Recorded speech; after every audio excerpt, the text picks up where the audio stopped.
everyone, I'm Luke Hector and you're watching The Broken Meeple. This is a YouTube channel about board games where I give reviews, top 10s and my honest opinions, regardless of the consequences. Get on with it. So for today's small game review, we've got Aurum, which has been one of the most infuriating games to search for on Board Game Geek, because if I say the word Aurum, there are various ways you could interpret the spelling of that, and I always keep forgetting the spelling of this one, even though it is simply just A-U-R-U-M.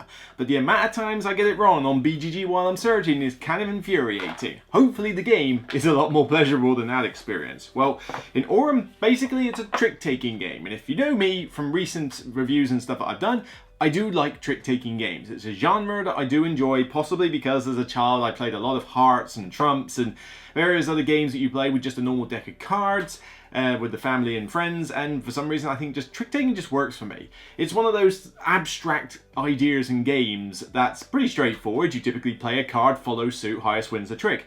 But lately we've had some games like The Crew and Brian Borough and Yet and a few others which have taken trick-taking and done something cool with it, giving me like a new twist on the genre. So hopefully this one does the same, otherwise it will just fade into obscurity. But Aurum is a 3 or 4 player only card game. You cannot play it with 2 players or more than 4. But there are slightly different rules for 3 or 4. Essentially 3 players is all against all, where you compete to basically win 2 out of 3 rounds. But then in 4 player you team up with a player opposite you and it's 2v2 for the same thing. You're trying to see, best out of 3 basically in terms of rounds.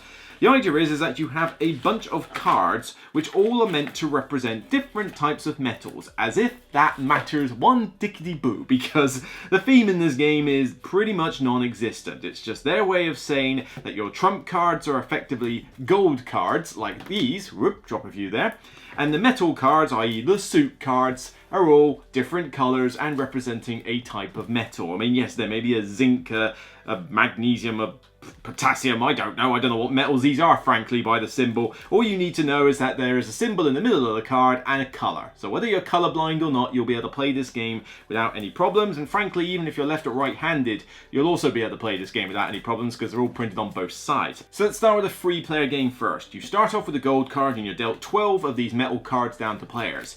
And then secretly, simultaneously, you will place one face down to be the bid for how many tricks you think you're going to win in the round. And once everybody's decided, flip it over, that card from your hand will be your bid card for the round. And then what happens is that the lead player will play a card of a particular colour and number. But unlike all other trick-taking games you've ever played before, you are not meant to follow suit here. So I've played a green 2, next player has to play a card that isn't green. So they might play the purple 7. I'm just going to use colours because I can't remember the metals.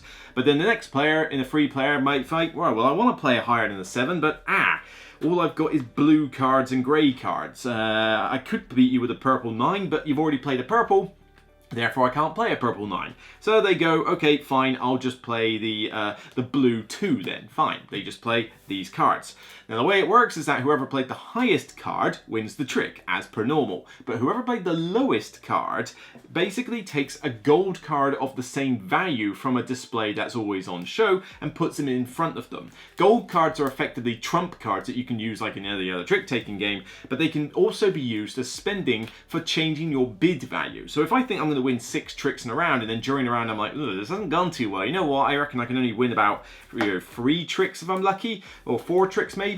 You can basically spend the gold card to go, right, trade those cards in. I now only have to win 4 tricks. Why are you bidding? Because when the round ends, which is typically when somebody can't play a normal card and refuses to play a gold card, the round will end immediately, and scoring is based on 2 aspects. Firstly, did you get the bid value for your tricks? If you did, you get double points. If you went over, you get some points, and if you went under, you don't get anything. And then you total up the value of the point values of these gold cards, which are 1, 2, and 3 depending on their value. Highest score takes a gold nugget to represent they won the round, and of course you play best out of 3. The 4-player game is very similar, except that every card in the deck will get used, except for 2 cards which are on public display to say they're not in the round. So every card is there. You still get dealt 12 cards. You still have to play and not follow suit. and you still score up in exactly the same way. The round ends up in the same way. The difference being though is that because you have a teammate, you are bidding together what tricks you're going to win. So I might put the 4 down, my teammate might put a 5 down, in which case the highest of the two becomes our bid value, and you can exchange a gold, you can put a gold card in to exchange one card from your hand with either your bid value or your opponent, or your teammates. But in this game, you can't just freely communicate with each other. I mean, it's not silent communication, but you can't sort of confer and go, well, I'm going to put down a 3 if you put down a 7. That kind of breaks the spirit of the game, really. Now, that's kind of like an overall summary of the game. It's fairly simple rules, although, not gonna lie, the rulebook makes a little bit of a pig's ear in trying to communicate this across to you. In fact, I remember at the Games Expo, I got taught this by someone who clearly had not read this rulebook in advance because they had to keep checking it all the time, and I'm not even convinced I got taught it properly. The weird thing is that they give you a quick start guide at the beginning, which is enough to kind of jog your memory, but that's about it. But then they go playing with 4 players, and they give you all the rules to do with 4 players. And then they say playing with 3 players and pretty much regurgitate the rules almost verbatim, except for the minor tweaks that change between 4 and 3 players. I don't know why they didn't just simply do normal game with 3 players or 4 players and then just put little coloured sidebars to say what the difference between the two is. It would cut the rulebook in half. And even then, there are times where this book just omits key details. The whole updating the bid thing, it's written in the 4-player section, but in the 3-player section, it's just written as an example. It's not actually written in the body of the rulebook, or at least I'm not seeing it. So it's kind of a little disjointed and a little bit all over the shop, this rulebook. You definitely want to be taught this by somebody who has played the game before, and just take your time if you're going to have to learn it from the rulebook. But if someone can teach you this game, that would be an advantage. Which is a shame considering that the reference cards are actually pretty decent. I mean, it tells you the entire round overview. It mentions key things that you need to know, like highest number wins, lowest number takes a gold trick, whoever played the lowest, gold tricks can change a bid card, all these really important rules. And on the back it tells you how the scoring works. These are useful reference cards. So even though the game is not that complicated, it still isn't quite as simple to get to the table as it should be for a game of this level. Now, the gameplay itself with the trick-taking side, this is very enjoyable. I like the fact that it throws a little bit of a twist on its head by saying you can't follow suit. That's different, although even for people like me who are used to trick-taking games, you have to kind of remember that's the case. Try teaching this to people who don't know trick-taking, and yeah, it does throw them for a bit of a loop sometimes. But there is a little bit of a nice little tactical play, because firstly you want to be careful about what suits you leave in your hand, because you have to not follow suit. So you're trying to think about what suits the other players have got and kind of either decide whether you want to gel with them or not gel with them ideally, because I mean, if you know that someone's holding a bunch of greens, then maybe ditch all your greens so that when they play a green, you can always play another card. On top of that, I like the idea that you can either win the trick or lose it deliberately to try and win these gold cards. These gold cards will score you points, but failing that, if you're able to lose a trick with a high number like a 6, then getting a 6 value gold card is not only worth 2 points, maximum 3, but 6 trump card will basically almost guarantee you one of the tricks in a future round. So there's some cool little tactical play that you can make. So the whole transition between 3 and 4 player, is that any good? Well, in a 3-player game, it's nice and simple. You play using effectively 36 cards because you take some of the cards out of the deck, which means that you will see all the cards in the game and you play very quickly, you come up with your own bid value, you play 3 cards and you resolve each trick. Nice and simple, nice and streamlined, which is why I think I prefer the 3-player mode. 4-player is fine, but because of the limited communication you have with your teammate, especially if you have players who aren't used to trick-taking games, the whole balance of play can be very drastically skewed. On top of that, yes, you do have 2 cards that you see as public, oh, these cards are not in the game, but you got no idea whether your teammate or your opponents have got various cards that you need, and so it can feel a little bit on the chaotic side. But I do like the idea that the 2 of you are effectively coming up with your own bid values and that you can augment either side in order to change the bid values. And of course, if you are familiar with this game, you can engage in some good tactical play in order to think, well, he probably knows that we're not going to win this many tricks, so perhaps I should change the bid value, working on that front. But that being said, the 4-player game does warrant some familiarity. If you play the 4-player game with complete newbies, or somebody who's like, if you've got like maybe 2 know what they're doing and 2 who don't, it can confuse those new players quite a bit, and you can't necessarily rely on your teammate to understand the nuances of the tactical play in this in their first game. You really do need to get used to this game first before you get stuck into a 4-player, I feel. 3-player, fine. 1-1-1, nice and simple, and you could teach someone quite quick and you could rinse repeat. I mean, it's best out of 3. You could be done in 2 rounds. The box says, was it 30 to 45 minutes on the cover? That is pretty accurate. That's as long as this game will take you. And component-wise, I mean, forget what the nuggets are. I mean, they're just basically round counters. The cards look cool. They've got very nice sort of, like, kind of like, well, it's not artwork, but the color and the abstract look of them is really cool to the eye. But, oh my word, I cannot believe this got past QC, quality control here. This box is nice and small. It came with an insert that perfectly holds all the unsleeved cards. Won't hold them sleeved. So, okay, a bit of an annoyance, but that's fine. It will still hold the sleeved cards. The problem is that they have come up with this completely unheard of size for the cards. These cards do not exist in any card sleeve format. Surely you can't be serious. I am serious.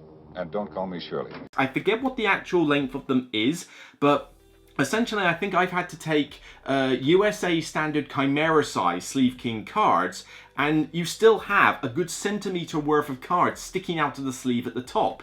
But the cardstock is not the most thickest that I've ever seen, so I do want to sleeve these because it is a trick-taking game. We're constantly playing cards and, you know, dragging them off the table and stuff, so we're going to need to sleeve them. But I have to basically know that I've got sleeve cards that basically are sticking in and out of the sleeve, which is kind of irritating. Why did you invent a card size that doesn't exist in sleeve form? It's stupid! It's stupid! Surely it would have been cheaper and easier to have just copied something like your District Noir game. District Noir had tarot-sized cards that fit the French tarot-sized sleeve, so perfect. Why didn't you just copy that and use that for this? I mean, would it have mattered if this card was a little bigger? I don't get why. You know, was it just to put it in a tiny box? I'm sure we could have managed with a box that was slightly bigger. It's just mind-blowing that this doesn't have a sleeve size for it, and that wasn't considered when this game was developed. That's a fail. But that blemish aside, the game is still good fun. I really do enjoy this one. It's been one of my more interesting little trick takers of recent years, although it's not going to measure to the likes of, say, The Crew, you know, by a long shot. There are definitely, I think, better trick takers. But overall, I do enjoy this one. I like the twist that it shows. I like the transition with 3 and 4 players. I like the fact that you're like bidding for the values. I also like the fact that you don't carry the score from round to round. You simply just go, right, okay, you got the highest score that round, take a nugget. Nice and simple. I don't care if you beat me by 12 points or 24 points. You don't end up in a situation where someone does so well in round 1 that they're going to win round 2 just by the sheer difference in points. No, you just take the nugget, then we reset, go again. Nice and straightforward. I certainly think this is better at 3-player than 4-player, but 4-player still works, although that will limit the player scaling just a little bit because you can only play this with 3 or 4 players. Most other trick takers can go to 2 or 5, depending on what kind of game they are. But nah, I quite enjoy this one. I'm giving it an 8 out of 10 overall. You know, it wouldn't have gone any higher even if they had sorted out the card sleeve thing. That's just an annoyance. It's not really a blemish on the game because some people could not care less about sleeving. I'm just putting that point across. But I think Aurum's a pretty solid little trick taker that's going to stay in my collection alongside my other trick takers. Never heard of it, but you know, for a small card game, this does the job. 30 to 45 minutes. Cool trick-taking game, 3 to 4 players, nice and short, the cards look cool, I just wish they were the right size. So 8 out of 10 overall, a great little card game for the collection. So that's it for me on this episode of The Broken Meeple. If you like what you see, please remember to thumb it up on YouTube, but also thumb it up on Board Game Geek when it goes live on the videos page. If you like what you see, then by all means, check out the rest of the content I've been doing, including all the smorgasbord of reviews I've done since the Games Expo. But of course, let me know your comments down below. Is this a trick taker that's got your eye? Have you tried it? Do you like it? Which 3 or 4 player do you prefer? Failing that, let me know some other trick takers that have caught your eye, because there are plenty I've played, but there's plenty I've not played, and I would like to get some more in my collection, honestly. Until next time, though, regardless of whether your card will fit the sleeve or not, it's still only a game, so use a proper card size, and I'll see you next time.